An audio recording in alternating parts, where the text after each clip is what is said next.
But there was not sufficient grounds to grant the motion to dismiss. Is the firearm here now? Does the statute just so people understand?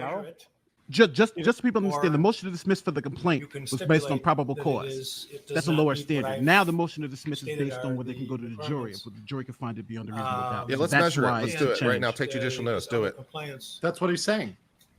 But do they know how to measure it? Does the statute provide the measurements or how to measure the barrel? No, Viva, he wants to measure it right now. It provides where to go from. Or an overall length less than 26 inches, then I'll deny the motion. Measured from closed breech or bolt face to muzzle. Defense motion will be granted.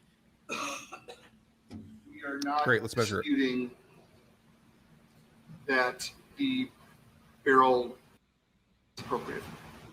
Oh, well, then dismiss it. Dismiss that's it. Game over. That's it. Yeah. What do you Not do? a short-barreled shotgun or a short-barreled rifle. Yes, Then that's Okay, it. then. Done. correct. All right, and then count 6 is dismissed. Yes. All right. Jesus That was his biggest problem. Win Oh, for Team finally. Rittenhouse. Yeah. Imagine what just happened. Addressed a motion to The prosecutor knew it wasn't illegal for mistrial. Yes. and was going to argue it anyway for a The jury. court had taken that under advisement. I've gotten a few questions. So count 6 was dismissed. That was the charge of possession of a dangerous weapon by a minor. Yep. So so there can be no allegation that he was not allowed to be carrying the weapon that he was, which is a huge win for him because that would be a highly prejudicial charge for all of the other, especially in context of the provocation charge. Yes.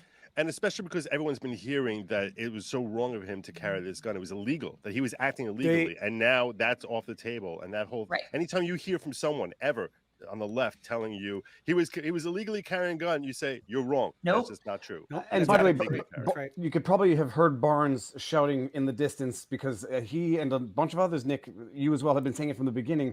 The crossing state lines was a lie or was factually incorrect for those who didn't know it was. And now unlawful possession of a firearm, which people have been repeating from day one, is off the table and factually and legally incorrect. So 2 of the underlying premises of what made the conduct so over the top wrong have now been factually and legally disproven.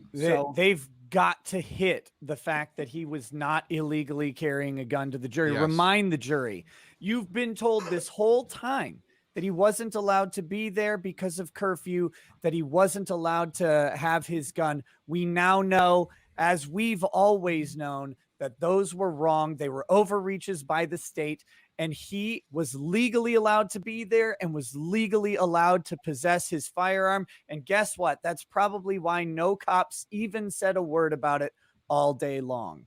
In my opinion, you gotta remind the jury that he was legally allowed to carry that gun as much as possible. Big time.